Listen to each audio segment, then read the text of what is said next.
Hello gate aspirant. आज हम इस वीडियो में पढ़ने जा रहे हैं एलआर के पार्सर के बारे में। Let's start. एल का मतलब होता है लेफ्ट टू राइट और आर आप डिनोट करता है राइट मोस्ट डेरिवेटिव, और जो के है ये आपको सिंपली शो करता है लुक अहेड, जैसे कि हमें पहले भी इस चीज़ को डिस्कस किया हुआ है। और के आपका सिंपली 0 और 1 में डिवाइड हो जाता है, ठीक है। एल आर 0 ये आपका डिवाइड हो जाता है एल आर 0 और एल आर 1 में, ठीक है। एल आर 0 और एल आर 1। अब एल आर 1 जो है आपका डिफाइन हो जाता है आपका L R 0 this and S L R में, एंड एल आर 1 आपका डिफाइन हो जाता है किस में, further L A L R और सी एल आर में, ठीक है गाइस।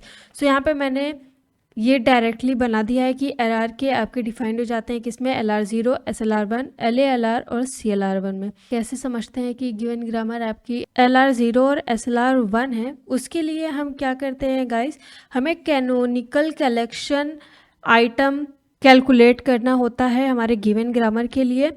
और एल ए एल आर और सी एल आर में हम क्या करते हैं, कैलकुलेट करते हैं क्या, canonical collection with look ahead symbol, ठीक है, आपके गिवन ग्रामर से। बस इतना ही डिफरेंस है दोनों में। सबसे पहले हम एल आर 0 पार्सर के बारे में पढ़ते हैं। तो जैसे कि मैंने बोला कि सबसे पहले हमें कैनोनिकल कलेक्शन कलेक्ट करने होंगे किसी भी ग्रामर को जानने के लिए कि वो एल आर है कि एस एल आर है, ठीक है। उसके लिए आपको क्या करना पड़ेगा, आपकी गिवन ग्रामर को ऑगमेंटेड ग्रामर में कन्वर्ट करना पड़ेगा, ठीक है, पहला स्टेप। और ऑगमेंटेड ग्रामर में कैसे कन्वर्ट करेंगे, हमें कुछ भी नहीं करना है, जो कि आपका स्टार्ट सिंबल है दिया हुआ उसे आपको क्या करना है, S dash tends to S करना है। इसका मतलब अब जो आपका पहले जो स्टार्ट सिंबल था एस था, जो वेरिएबल था, अब वो क्या है, प्रोडक्शन है किसका, एस डैश का। बस आपको यही एक चीज़ करनी है ऑगमेंटेड ग्रामर बनाने के लिए, बाकी पूरी ग्रामर को सेम एज इट इज़ आपको लिख देना है, ठीक है। सेकेंड क्या है कि सेकेंड आपको क्या करना है, closure and go to operation निकालना है, ठीक है। क्लोजर और गो टू ऑपरेशन कैसे फाइंड करते हैं, आपको कुछ भी नहीं करना है गाइस। गो टू मतलब आगे की ओर शिफ्ट करना होता है। आप क्या करो, सिंपली यहाँ पे क्लोजर करने के लिए आप सिंपली क्या कर दो, S dash tends to S dash, then फिर एस टेंस टू डॉट। ये जो डॉट है आपको सारे अपने जो प्रोडक्शन है उसके आगे सिंपली लगा देना है, ठीक है। इससे आप उसका क्लोजर ऑपरेशन निकाल लोगे, ठीक है। यहाँ पे क्या हो जाएगा, अब ए डॉट ए बी ई, ठीक है, and S tends to, sorry यहाँ पे आ जाएगा ये ए, फिर ए टेंस टू हो जाएगा आपका dot A, B tends to हो जाएगा dot B. Simple as that. आपको बस यही करना है, इस तरह से आप इसका क्लोजर निकाल लेंगे। एंड गो टू ऑपरेशन क्या होता है, आगे की तरफ मूव करना, ठीक है। अगर मैंने सपोज मैंने अगर आपको लिख दिया कि S tends to dot A B, और वहीं पे मैंने लिख दिया कि ए डॉट ए बी, तो देखिए ये आपका क्लोजर है। मतलब अभी तक हमने जो डॉट अगर किसी भी टर्मिनल या वेरिएबल के आगे, इसका मतलब हमने अभी तक कुछ भी रीड नहीं किया है, हमने अभी तक कुछ भी स्कैन नहीं किया है, ओके गाइस, कुछ भी शिफ्ट नहीं किया है। और वहीं पे अगर हम इस तरह से लिख दें कि डॉट जो है अब इसके बाद लग गया है ना, आपका जो टर्मिनल है उसके बाद लग गया, तो इसका मतलब क्या है, ए आपका क्या हो चुका है, रीड हो चुका है। अब डॉट जो है आपका वो शिफ्ट हो चुका है ए के आगे, ठीक है। तो यही मतलब होता है गो टू का। ये जो डॉट है आपका वो जैसे जैसे शिफ्ट होता जाएगा आगे की तरफ, वैसे वैसे हम जानते जाएंगे कि कौन सी स्ट्रिंग आपकी रीड हो चुकी है, ठीक है। बस यही दो चीज़ें हैं जो आपको ध्यान में रखनी है। पहले आर्गुमेंटेड ग्रामर आपको बनाना है और दूसरा उसका क्लोजर और गो टू ऑपरेशन निकालना है, ठीक है। इस तरह से आपका जो है कैनोनिकल फॉर्म जनरेट हो जाएगा। एंड जो थर्ड बहुत इंपॉर्टेंट है कि आपकी टेबल को फिल करना होगा आपकी एंट्रीज के बेसिस पे, तो वो हम जल्दी से देख लेते हैं कैसे करते हैं। ये आपकी गिवन ग्रामर है, इसका हमें आर्गुमेंटेड ग्रामर बनाना है। हम इसे आर्गुमेंटेड ग्रामर में कन्वर्ट कर दे रहे हैं यहाँ से, ठीक है। ये हो जाएगा S dash tends to S tends to A B E, फिर A tends to A and B tends to आपका क्या हो जाएगा B, as simple as that. So अब हमें क्या करना है, इसका कैनोनिकल फॉर्म बनाना है, ठीक है। सो कैनोनिकल फॉर्म इसका जनरेट करना है, तो वो कैसे होगा, S dash tends to dot S, जैसे कि मैंने बताया था आपको। और अब क्या करना है गाइस कि डॉट के आगे जो ये एस है, ये क्योंकि ये वेरिएबल, ये बहुत इंपॉर्टेंट गाइस पॉइंट है गाइस, इसे आप नोट कर लीजिएगा, क्योंकि डॉट आपके ये आपका क्या है वेरिएबल है और आप कह सकते हो नॉन टर्मिनल है। तो अब इससे जो भी प्रोडक्शन आपका क्रिएट हो रहा है दिस वन, ये आपको यहाँ पे लिखना पड़ेगा, ठीक है। So S dash tends to क्या आ रहा है आपका ए बी ई, और इसके आगे भी आपको डॉट लगाना पड़ेगा, ठीक है गाइस। सो अब डॉट ए है तो इसलिए ए से वैसे भी कुछ भी प्रोड्यूस नहीं हो सकता है क्योंकि ये टर्मिनल है, ठीक है। हमेशा कोई भी ग्रामर जो जनरेट होती है उसके राइट हैंड साइड, उसके लेफ्ट हैंड साइड में ऑलवेज आपका क्या होता है टर्मिनल, और उसके राइट हैंड साइड में यानी जो प्रोडक्शन होती है वो आपकी टर्मिनल और वेरिएबल दोनों हो सकती है ना, ठीक है। एंड फिर एस से क्या आ रहा है आपका यहाँ पे ए भी आ रहा है, ठीक है। So S tends to dot A, ठीक है। कैनोनिकल आइटम में सिर्फ यही 3 आपकी ग्रामर आएंगी, हम इसे नाम देते जाएंगे, ठीक है। सो हम इसे बोलेंगे पहली स्टेट है आपकी, सो हम इसे I0 नाम दे देंगे, ठीक है। आई जो कि जैसे मैंने बताया क्लोजर को आई से आप रिप्रेजेंट करते हो, ठीक है। फिर देखिए अब एस रीड होगा तो इसका मतलब वो दूसरे किस में जाएगा, दूसरे स्टेट में। तो यहाँ पे क्या हो रहा है आपका एस रीड हो रहा है, तो एस रीड हो रहा है तो ये क्या हो जाएगा कुछ इस तरीके से S tends to S, so dot आगे लग जाएगा, इसका मतलब एस आपका पूरा रीड हो चुका है, आपकी जो स्ट्रिंग है वो क्या हो गई यहाँ से एक्सेप्ट हो गई है। सो इसे हम क्या बोलते हैं एक्सेप्ट स्टेट भी बोलते हैं, ठीक है। एस आपका स्टार्टिंग सिंबल वो एक्सेप्ट हो गया इसलिए हम इसे एक्सेप्टिंग स्टेट भी बोलते हैं, ठीक है।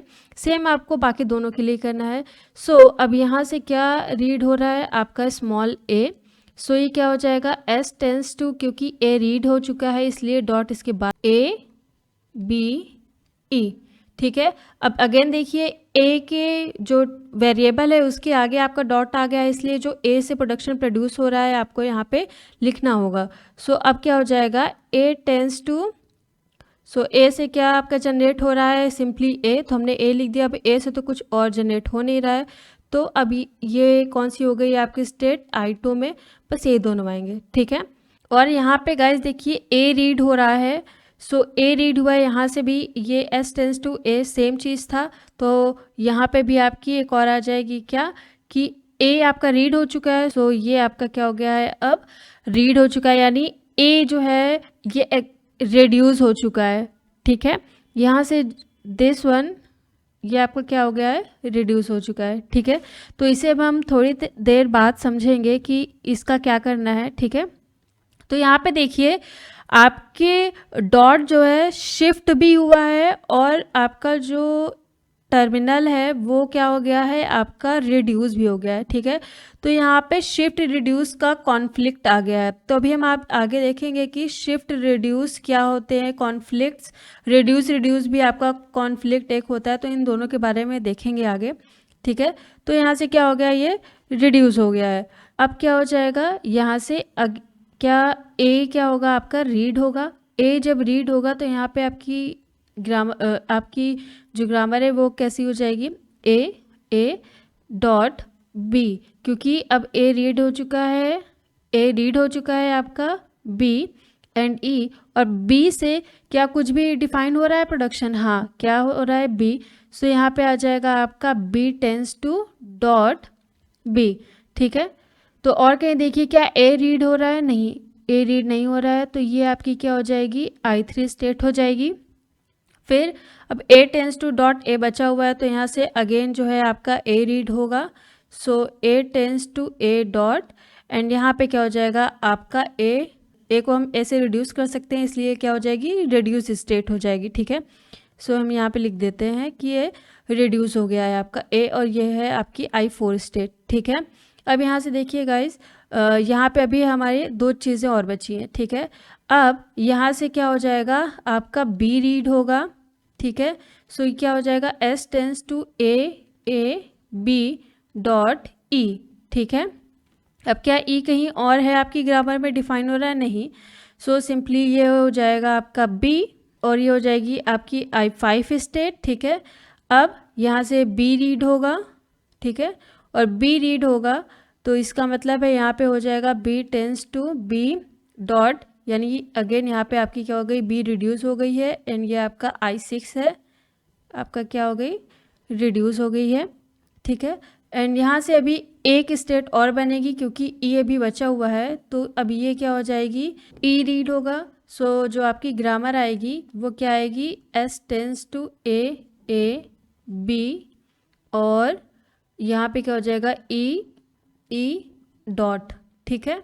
इसका मतलब है कि यहाँ पे जो है ई आपका पूरा का पूरा रीड हो चुका है और ये आपकी I7 स्टेट है, ठीक है। एंड ये यहाँ पे आपका क्या हो गया है, रिड्यूस हो गया है, ठीक है। तो यहाँ पे देखिए गाइस, आपकी टोटल कितनी स्टेट बनी है, 7 स्टेट, ठीक है। अगर टोटल स्टेट की बात करो आप, टोटल स्टेट तो 7 है, ठीक है। दूसरा जो बात आती है चेक करने की कि ये जो आपकी गिवन ग्रामर है वो LR0 ग्रामर है कि नहीं है, ये कैसे चेक करेंगे। सो उसके लिए आपको टेबल बनानी पड़ेगी एक, ठीक है। ओके गाइस, सो ये हमने पासिंग टेबल यहाँ पे बना ली है ताकि हमारा टाइम ना वेस्ट हो, इसलिए मैंने इसे जल्दी से बना दिया, ठीक है। सो इस तरीके से आपको करना है एंड पासिंग टेबल बनानी है। यहाँ पे आपको सारी स्टेट डिफाइन करनी है। ये आपका जो पार्ट है, इस पार्ट को हम बोलते हैं टर्मिनल पार्ट एंड ये है आपका गो टू पार्ट, ठीक है, यानी कि वेरिएबल पार्ट, ठीक है। अब देखते हैं कि इसमें हम कैसे फिल करेंगे वैल्यूज़ को, ठीक है। सो सबसे पहले आप ये देखो, वेरिएबल देखो I0 पे क्या ए शिफ्ट हो रहा है, डॉट ए शिफ्ट हो रहा है, हाँ ये रहा आपका ए, यहाँ पे शिफ्ट हो रहा है। तो शिफ्ट होके वो कौन से स्टेट पे जा रहा है, I2 स्टेट पे, ठीक है। सो यहाँ पे आप लिख दो सिंपली S2, इसको S2 लिख दिया, S से शिफ्ट और 2 से सेकेंड स्टेट। फिर इसी तरीके से देखिए जो S है वो कहाँ पे शिफ्ट हो रहा है, पहली स्टेट पे, तो यहाँ पे सिंपली आप 1 लिख दीजिए क्योंकि यहाँ पे हम सिंपली वेरिएबल्स को डिफाइन कर रहे हैं, तो सिंपली यहाँ पे आप कैपिटल 1 लिख दो। इसका मतलब यही है कि पहली स्टेज पे ये क्या कर गया, शिफ्ट कर गया, ठीक है।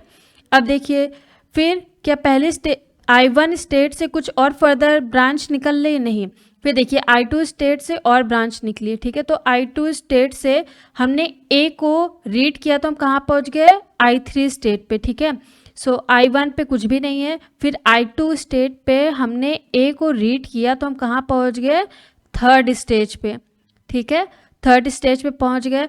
और क्या I2 में और क्या रीड हो रहा है आपका, अगेन A भी रीड हो रहा है, ठीक है। तो हम कहाँ पहुँच गए, I4 स्टेट पे, ठीक है। सो I2 पे हमने A को रीड किया तो हम कहाँ पहुँच गए, शिफ्ट 4, मतलब शिफ्ट हुआ A और चौथी स्टेज पे पहुँच गए, ठीक है। इसी तरीके से आपको बाकी सबके लिए भी करने हैं, तो जल्दी से फटाफट कर लेते हैं। सो I3 पे कैपिटल B को रीड किया, कैपिटल B ये रहा, हम कहाँ पे पहुँच गए, 5वीं स्टेज पे, दिस वन 5 स्टेज पे पहुँच गए, कैपिटल B को रीड किया। फिर स्मॉल b को रीड किया तो 6 पे पहुँच गए, फटाफट से कर लेते हैं। फिर स्मॉल b को हमने रीड किया तो हम S6 पे पहुँच गए, ठीक है। फिर I4 पे देखिए, I4 आगे फर्दर नहीं एक्सपेंड हुआ। I5 पे हमने E को रीड किया तो हम कहाँ पहुँच गए, S7, ठीक है, 7 पे पहुँच गए। सो आई होप यहाँ से आपको समझ में आ गया कि हमने कैसे किया। अब देखिए हमने शिफ्ट तो कर लिया, शिफ्ट एंट्रीज भर ली, ठीक है। अब जो आपका जो ग्रामर है वो कहाँ कहाँ पे एक्सेप्ट हुआ है, तो एस डैश एक ही स्टेज है जो आपकी एक्सेप्ट हुई है स्टेट, वो है I1। सो I1 पे जो डॉलर है यहाँ पे आप सिंपली लिख दो एक्सेप्ट हो गई है, ठीक है। अब आपको क्या करना है, अब आपको ये देखना है कि कहाँ कहाँ पे रिड्यूस हो रहा है। तो आपका जो यहाँ पे A है वो रिड्यूस हुआ है, ठीक है, कौन सी स्टेज पे, I2 पे। सो I2 पे आपको जाना है एंड सारी स्टेज पे क्या करना है, आपको रिड्यूस लिख देना है, R2, ठीक है। आपको गो टू पार्ट में नहीं लिखना है, सिर्फ आपको टर्मिनल पार्ट में लिखना है, ठीक है। यहाँ पे जो रिड्यूस एंट्री है आपको क्या करना है, पहले देखो क्या रिड्यूस हो रहा है। सो R2 पे आपका क्या रिड्यूस हुआ है, A, S tends to A। So यहाँ पे देखिए ये प्रोडक्शन नंबर 1 है, ये 2 है, ये 3 है एंड ये 4 आपका प्रोडक्शन नंबर है, ठीक है।